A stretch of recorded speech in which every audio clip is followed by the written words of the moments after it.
Okay, if you didn't use the repo to download it, so if you didn't get this from GitHub and you're creating it from scratch, so go ahead and create your project.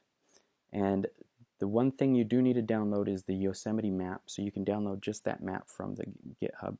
So you would have to look in My Recipe Hub under JF Bomber, and the app is TI example, and then in the images folder you'll have to grab the Yosemite map.png. That's only if you want to use the scroll view as well. So if you haven't, let's make the following files. Create a UI folder and add into it the alerts.js, button.js, imageview.js, label.js, listview.js, pickerview.js, progressbar.js, scrollableview.js, scrollview.js, and switch.js and webview.js. And then also you should have your app.js already created. So the next thing we're going to do is just open up your app.js and clear out all the content. So we select all this, cut it. We're going to create a window, and we'll set a background color of yellow just so we know which one it is. Then we're going to create some global variables, the self, which is going to be our group navigation, history, which is going to keep track of all the windows, and UI elements, which we're going to create as table rows, and that's what this app is going to be based on. So first check and see if this is an iPhone. If it is, let's use the TI UI iOS create navigation window. And we'll just pass into it the window that we created above. And now we're going to check to see if this is an iPad. So if else ti.platform.os name equals iPad, then we're going to create a detail navigation window and a master navigation window. And what you do is you pass in the title and then the window.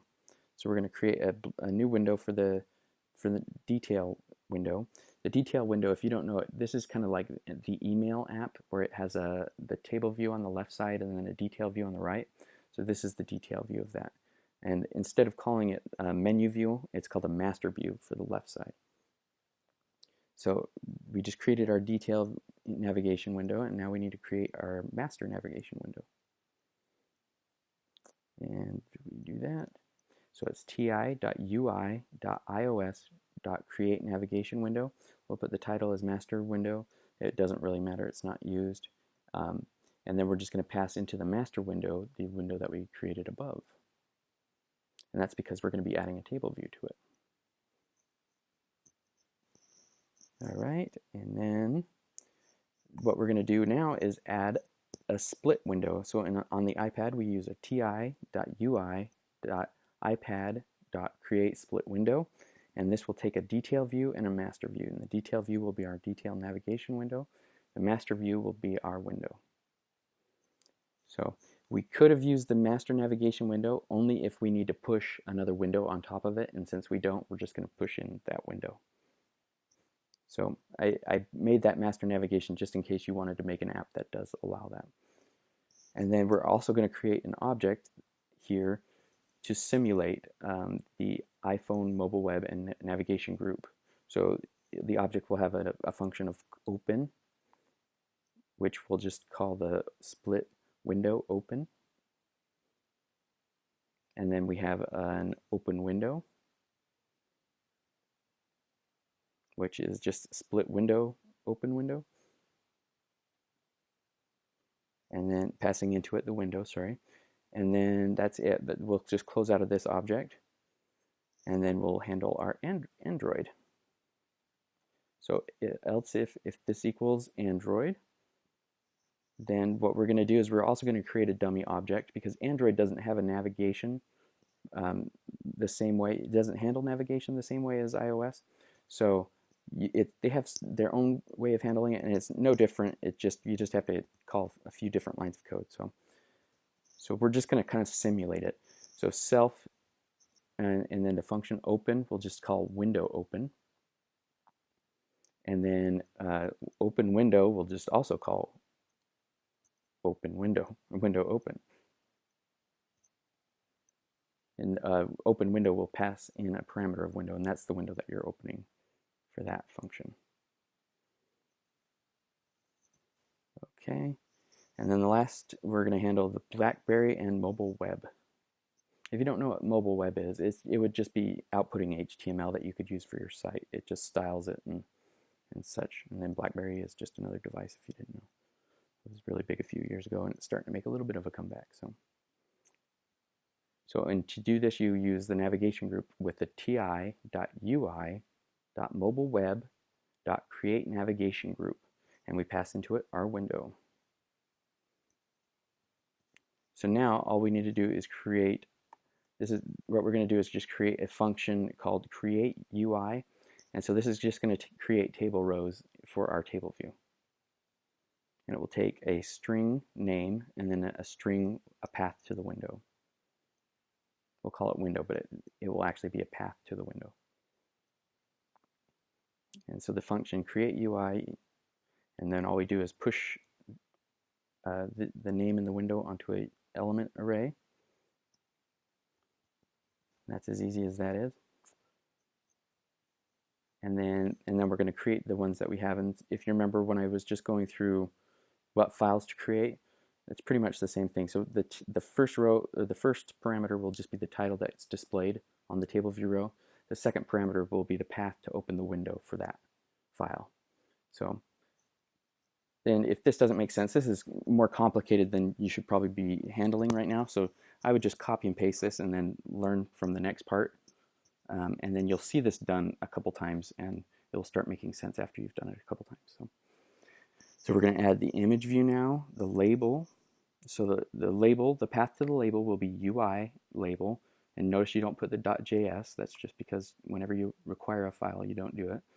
So this is a list view, a picker view, a UI picker view, and a progress bar. And then we've got a scrollable view and a scroll view. And I'll go over what the difference is in all these when we actually work on those. And then we have a switch and a web view. And then add the web view. And now we're going to go ahead and create our table view, which is going to have, this is what's going to hold all of those UI elements. Create a variable to hold the rows, and it will just be an empty array. Then we'll iterate through our UI elements and create a row with each name of the UI element. So if you remember up here, we created, all we did was just push the name and a window into a single object. Well, now we're going to iterate through those objects and then create rows with them. So the first thing we'll do is we'll get our UI element, and then we're going to create a row, var row equals ti.ui.createElement, and then from there we are going to add the title of the row from the name of the UI element, and we're also going to put a window. So this is a custom property of the row, and that's why you start it with an underscore. Anytime you're adding a custom property, you always start it with an underscore so it doesn't interfere with Titanium Studio's framework. And then that UI element will be the window property of the UI element. And now we're going to add a click event to the row, and all it's going to do is open the window to that UI element.window.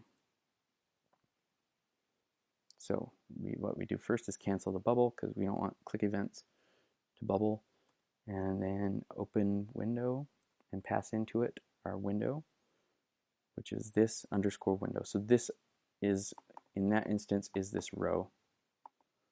So, and then we close out of there, close out of our click event, and then we push this row onto our array of rows.